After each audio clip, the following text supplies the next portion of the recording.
Bengals rumors and injury news coming up on today's show. But first, fresh off another impressive win, what is your confidence level in the Bengals right now? Is it a 10 or maybe is it only a 9?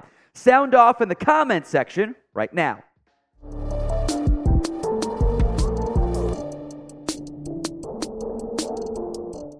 We're going to begin with the latest on Ja'Marr Chase, as there is uncertainty for his status this upcoming Sunday against the Houston Texans. Chase is dealing with a back injury, lower back, whatever you want to call it there, after a very hard fall against the Bills. It was that contested catch going up to get it. It's a bit underthrown. It's just how football works, and sometimes you land hard, and it was a pretty painful landing for Ja'Marr Chase. He was getting it worked on the sideline. Chase came back into the football game, which is worth mentioning. It's also worth mentioning that at his Monday availability, press conference-wise, he was like, I'm sore, basically. Did not, showcase a lot of confidence in being able to play in this upcoming game, or at least concern, caution about being able to play. Here's what Ja'Marr said about how much you're going to be able to do at practice. I don't know yet. We'll find out.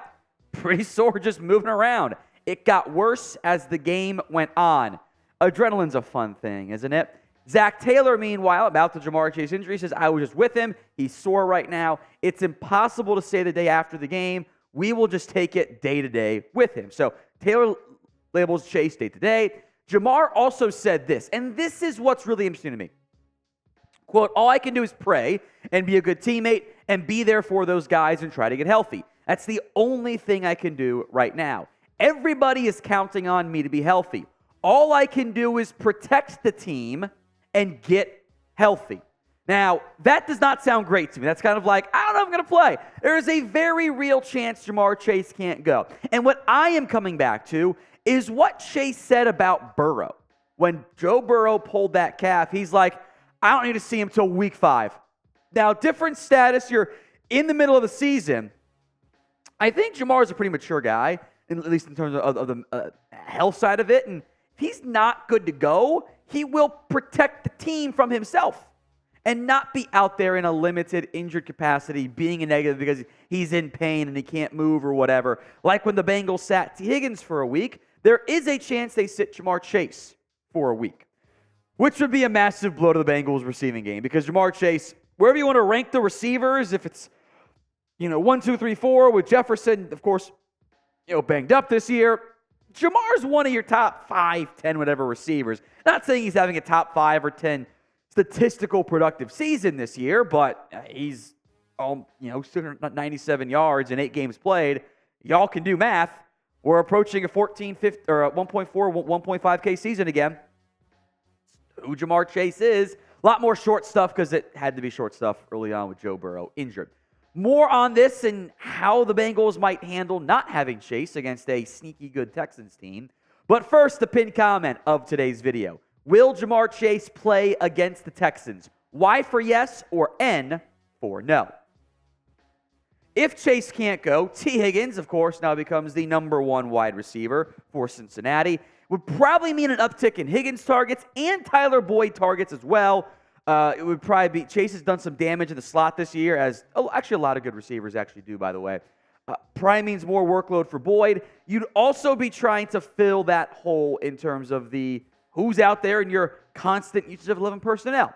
The 2 names here, Andre Yoshivas. Yoshi, my guy, has been a red zone threat for the Bengals this year. 4 catches, 2 of them have gone for scores. He offers some vertical ability.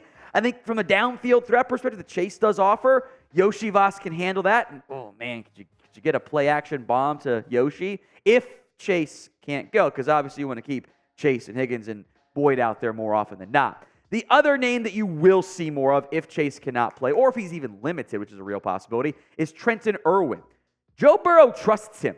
And trust, I think, for the Burrow-led offense is essential. It is very important for the Bengals to have a receiving core that Burrow, which is why they force for the tight end so much, try to force that chemistry to grow. Burrow, though, does trust Irwin. So in the event Chase can't go, a lot of Higgins, a lot of Boyd. I think you'll see some of Irwin and Yoshivas. TBD if Charlie Jones will be able to return this week. We should know that. Probably pushing it too much. Might need another week or 2. to actually play, not just be to return or whatever. We'll see about Jones, but I doubt he's quite back at this stage. Well, we'll see. Wouldn't be the first time I was wrong. Thankfully, I have not been wrong with my prize pick selections as of late. I'm on 4 weeks in a row, which makes it fun, That's why I like prize picks. It makes your game day watching experience more fun because you can take some picks on games that aren't just the ones you're watching.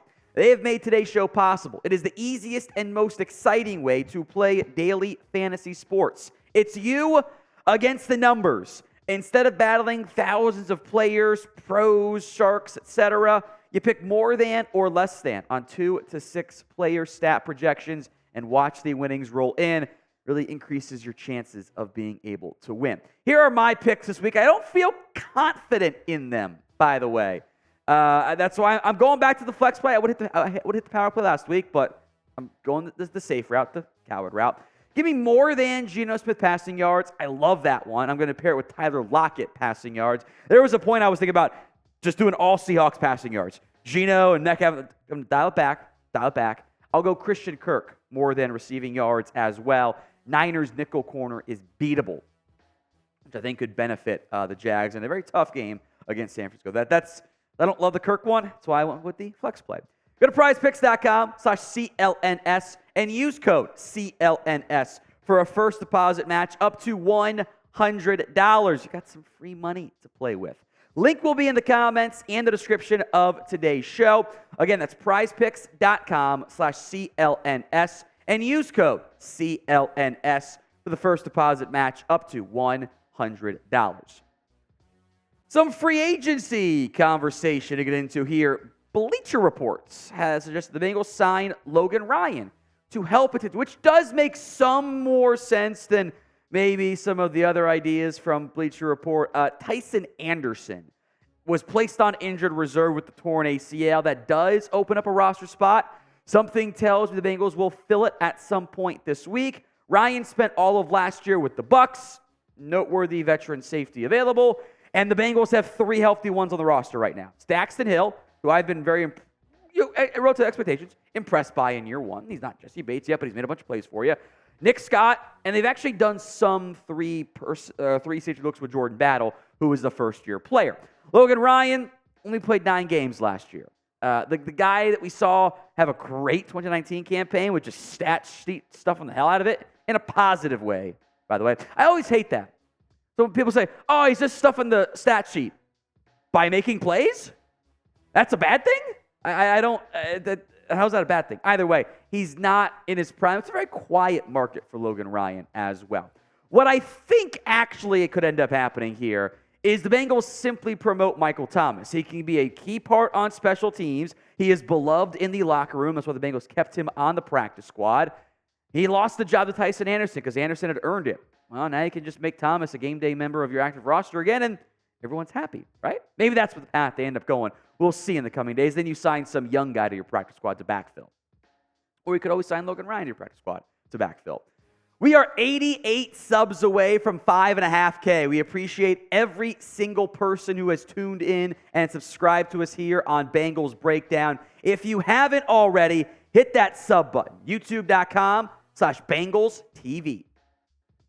Let's go to Naquan Jones now, the defensive tackle. The Titans are going to waive Jones today. Now, he has to go through waivers, so any team can claim him. Worth mentioning since it's not like there are a bunch of good free agents out there anyway. Now, Jones has played plenty over the course of his NFL career for the Titans, but he's really just a run-stopping option. His career stats, he's averaging a tackle per game this year.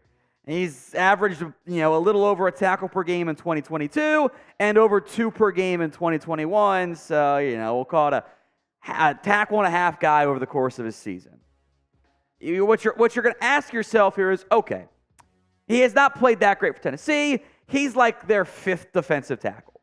Is he better than our 5th defensive tackle? Is he better as a run stopper than Jay Tufele or Josh Dupuo? My answer is probably not. Now, if you want to add him to your practice squad, sure. Again, much like 7th-round draft picks, there's never been a bad practice squad signing. Worst case, it's, he's bad. Oh, well, and you cut him, right?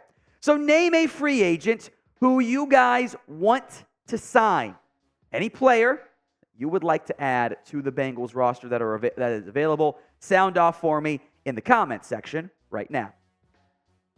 I want to wrap up today's show with some discussion on the impact, or maybe non-impact, we've seen so far this year out of one Myles Murphy. We're at the midway point of the season. Great time for a rookie report, if you will. Murphy simply hasn't done that much this year, and which I know is disappointing and saddening and frustrating, all of which is accurate. The first-round pick has played 85 snaps on defense so far this season. That is not very good, unfortunately. Now, he did have 2 pressures on 10 snaps against the Bills, and it's a really effective 25% pressure rate. Over the course of the season, though, averaging about 10 and some change snaps per game, sometimes more, sometimes less on defense. 5 tackles, a TFL, a sack, and a 10.4% pressure rate. That is not the stat sheet you would anticipate out of your first-round pick. Hasn't gone very well. So knowing it's early, it's an incomplete grade in reality, try to grade Myles Murphy relative to expectations so far this year. A, B, C, D, or F in the comment section. Go vote. Let me know what you guys are thinking. It's got to be a lower grade, right? The year one impact simply hasn't been there, and that's okay. You have players at defense. It's not like you have nobody and your first-round pick is getting beat out by a bunch of UDFAs, which has happened before in the NFL. You have Trey Hendrickson. You have Sam Hubbard. Cameron Sample has actually found a piece. He's actually developed into a nice little surprise option for the Bengals. By the way, I almost made this the Joseph Asai conversation. What's that for next week? He's also not doing very much at this stage. So, look, it's process. It's okay to be disappointed in Murphy so far. Not panic time, but you'd like to get some more splash plays down the stretch this season.